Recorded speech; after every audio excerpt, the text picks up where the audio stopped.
and action. What's really good, party people? It's your boy B Roll. Really out here. I am a not so complex carbohydrate representing Hoboken, New Jersey. Been living here in Hoboken for about 14 years, I think. I write poetry, I perform. As you can see behind me, I paint as well. Do a whole bunch of things as a not-so-complex carbohydrate. But today I am here recording for the Hoboken Library Positive Poetry Reading Series. Thank you for having me. If you're here with me, thank you for being here. Thank you for your presence of mind. Thank you to Mr. Ethan Galvin for inviting me. And also thank you to my friend Roxanne Hoffman for suggesting me. It's very kind. Thank you so much. I'm very happy to be here and ply my craft for whoever is happening to be listening at this point in time. I hope all is well with everyone. But yeah, lend me your ears for a few minutes and I'm going to read some poetry for you. Thank you for having me. This first poem is called Detritus. I lost my head the other day. It fell off and rolled towards the horizon.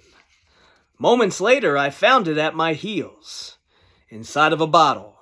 Condolences to the flat earth crowd. This is an attempt at communication. What I am trying to convey is that there's 1,000,001 different reasons or different ways to give yourself brain damage. This next piece is called 10 Things You Can Find at the Bottom of a Bottle That Are Not My Head. 1. Nerve endings. 2. Surrogate limbs. 3. Eternal karaoke. 4. The softest shoulder. 5. Cape. 6. Localized seismic activity. 7. The robber baron worm. 8. A collapsing star. 9. Desolation karaoke. And 10. The one, the only true Applebee's. This next piece is called The Tire Fires of Wage Labor. Oh, shout out to my roommate back here. I have another one too, but I think he's passed out somewhere. Rough night last night, long night last night. Don't ask so many questions, okay? Take my word for it. The Tire Fires of Wage Labor. We are open. My boss got me out of bed this morning, so we're open. My boss was nice enough to burn down my house so we could stay open. My other we is a family of 4 paying rent to live in my cubicle, and we are lucky, so come on in, because we're open. Come to any one of our locations and give us the money that you don't have, so we can loan you your most sacred human right for a nominal price, which helps us to stay open. This is anti-gravity economics. Racism and arrest records are the only things that flow downstream. The past is littered with the receipts of the dues that we've already paid, but nonetheless, we're still open. Like it says in the Bible, thou shalt not close. And with APRs like these, why would you want to? You will always retain your right to owe us money. We must remain open. The boss needs me to buy another house. So he can burn it to the ground. The tire fires of wage labor work great for lighting cigars. Open. This next piece is actually by one of my favorite poets. So this is not a piece by me. This piece is by a man named Gilbert Sorrentino. Contemporary of Hubert Selby, Brooklyn dude, also a prose writer as well. I would highly recommend everything that he has ever written. He's a dope writer. This piece is one of my favorites. It is about my favorite city, which is not Hoboken. but the city that Hoboken is directly next to. And I'm not talking about Jersey City either. I'm talking about the bigger one that is across the Hudson River. This piece is called Old Tale. In some strange replica or congruence of legend in sunny Europe, they know how to live. Someone in a limpid tower may wait for me, eating crusty bread and camembert. Here, in New York, if she does not love me, then I am not loved.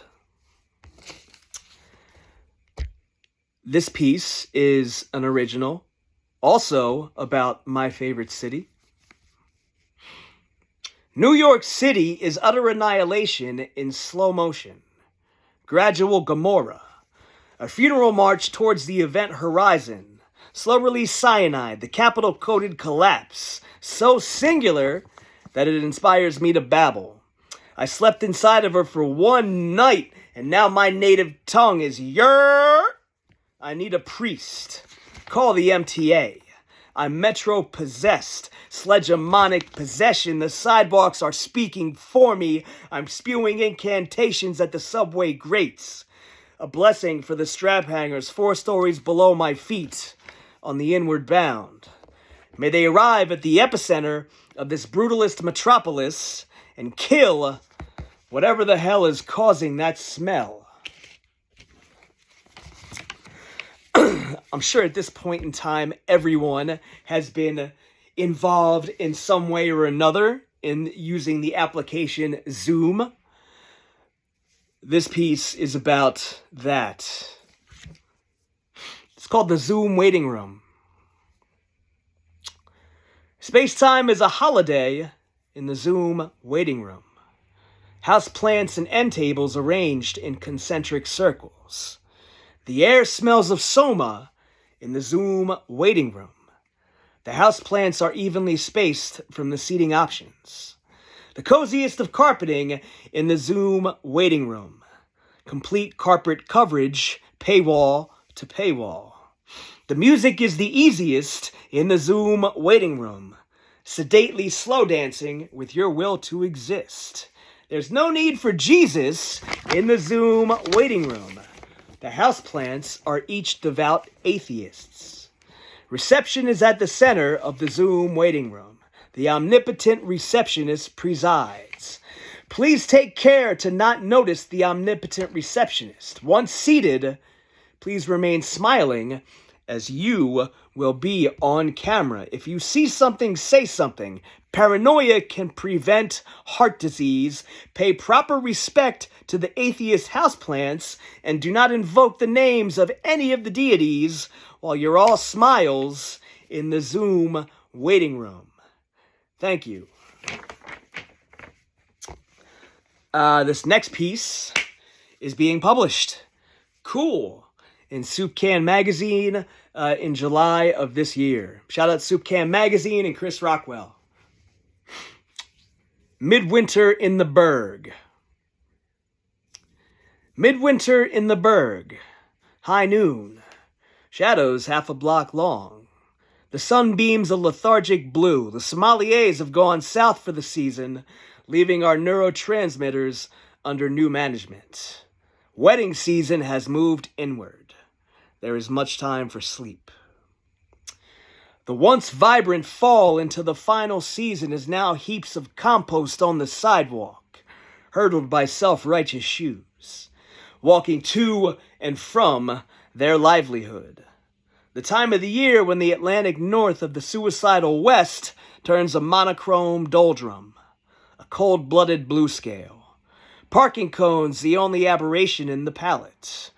The berg is bespeckled in a bright orange. The sommeliers went south and left us to pair our reds with parking cones until the snow can forgive us of our transgressions. And when the palette diversifies and the shadows get shorter, we can be a bit more adventurous with our neurotransmitters. We won't have to rely on parking cones for color. Thank you. That piece was called Midwinter in the Berg. Not sure if I mentioned that or not. This next piece is about something seems to be a common experience. I'm not entirely sure if anyone else is going through this or not. I am, though. I'm getting older. That may or may not be happening to other people as well. I have a feeling, I have a hunch that I am not the only person that is suffering this malady. You get out of bed in the morning, everything hurts. The knees, the back. It's never ending. Never ending. This is not graceful. But yeah, this poem is about getting older. It is not finished. This is just one stanza out of what will hopefully be many stanzas in the very near future. Thanks for listening. Another year as an odd number. Another orbit on a jilted axis. Subsequent series of trembling moments spent staring into the bathroom mirror. Disdainfully. Admiring the mustache that I've never earned. Brushing my teeth until tomorrow morning. Admiring the faucet, the fragments. My facial hair is postmodern and tends to fall apart upon closer observation. A face full of plot holes. The man, his mustache, and the mirror are each falling apart. In a French accent. Deconstructing pore after follicle after piece of broken glass.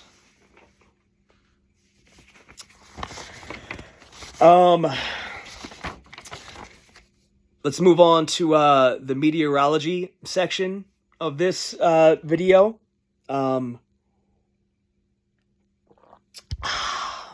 Fresh water, yum. Sometimes there's weather. Sometimes there is no weather. Weather does different things. This poem is about the weather. It's called Heavy Weather. An overabundance of weather on some occasions. Forecasts calling for heavy moods. Days during which the sun has singled you out. The wind plays the arch villain. Precipitation purifies the landscape.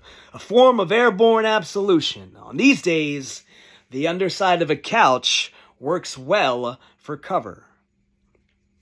On other occasions, the weather is nowhere to be found. Days of nondescript sunlight, non-existent shadows. The scenery seems to be centrist.